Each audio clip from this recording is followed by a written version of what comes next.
Em relação à formação do profissional do AE, a gente tem muitos caminhos sendo traçados.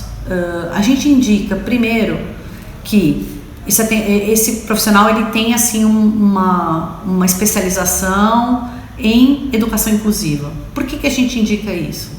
Porque muitos desses profissionais do atendimento educacional especializado, eles já trazem consigo uma especialização de alguma pós-graduação em educação especial, né? Então, e essas especialidades em alguma determinada deficiência, ela é importante, mas não é suficiente, porque a expertise que a gente tem enquanto educadores, ela é bem forte quando a gente pensa em determinadas deficiências mais conhecidas, vamos dizer assim. Então, deficiência visual, tem lá o especialista que sabe braille, que é importante, é um conhecimento importante. Ou deficiência auditiva, então existem estudantes com deficiência auditiva que não são usuários de Libra, mas vamos dizer que a gente, enfim, tenha lá um profissional que seja esse profissional que ensine Libras no contraturno. Mas o que a gente fala? Que isso não é suficiente, porque eu preciso saber disso e de outras questões dentro de uma especialização em educação inclusiva, que se amplie o repertório do profissional de AE para que ele pense nas barreiras para além das deficiências, né? E que ele pense então na ampliação de repertório, por exemplo, com vistas ao desenho universal para aprendizagem, né? Quais são as dicas que ele pode dar para esse profissional da sala de aula comum, em termos de uma construção de um material que sirva para todas as crianças, não só para algumas. Para isso, ele tem que escapar um pouco dessa questão do braille, mas ele tem que pensar como é que o braille tem que estar presente na sala de aula comum, em todos os espaços, em todas as questões de aprendizagem. Para isso ele precisa saber o que se passa na sala de aula comum. Então o conhecimento específico do que a gente chamava, né, para deficiência visual, ou para deficiência auditiva, ou para deficiência intelectual, ele é importante, mas não tem se mostrado suficiente. Ele não é o suficiente para a gente trabalhar numa perspectiva transversal da educação especial em todos os lugares de aprendizagem.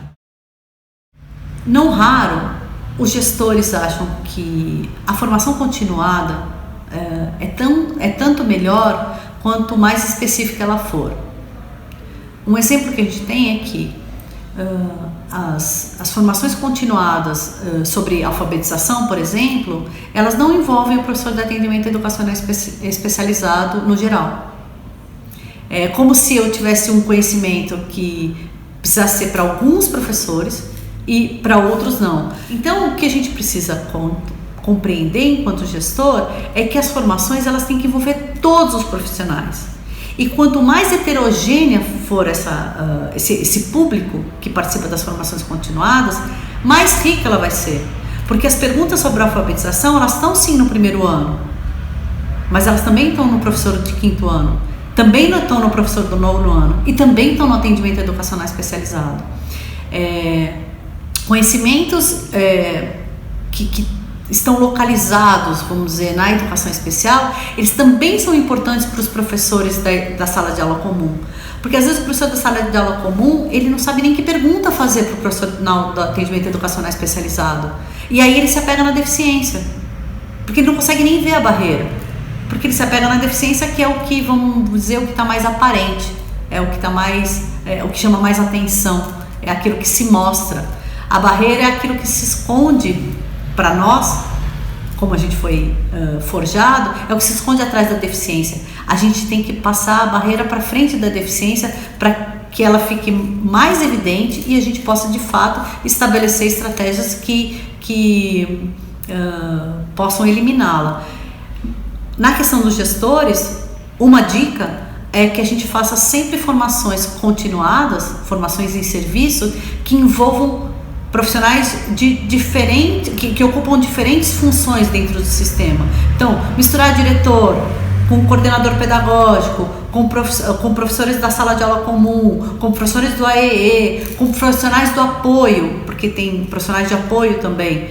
Então, ou seja, com toda a comunidade é sempre mais rico, e a gente tem experiências aqui no Instituto Rodrigo Mendes que demonstram isso, né? Isso não é uma inferência, mas é uma afirmação baseada em evidências, que a gente, de fato, resolve as questões que estão postas no cotidiano escolar e que são sempre complexas, no sentido de misturar. Não tem uma resposta simples, né? Isso é aquilo, aquilo é aquilo. Não. São situações que envolvem diferentes ângulos, diferentes perspectivas, e por isso, quanto mais eu envolver profissionais no diálogo, tanto melhor. Então, aquelas formações que a gente faz em separado, às vezes a gente tem que pensar em outras estratégias.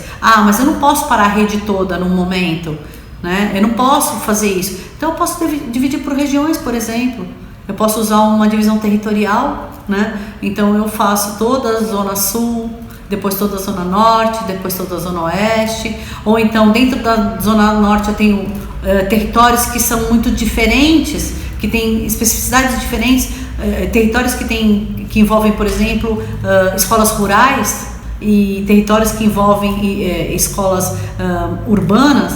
Então eu posso fazer essa divisão para contemplar essas diferentes perspectivas do território, mas a ideia é que esse território e que essa visão integral e integrada das crianças e, por exemplo, portanto, das unidades escolares, elas beneficiam e têm que impactar, inclusive, as formações continuadas, que são de responsabilidade da gestão.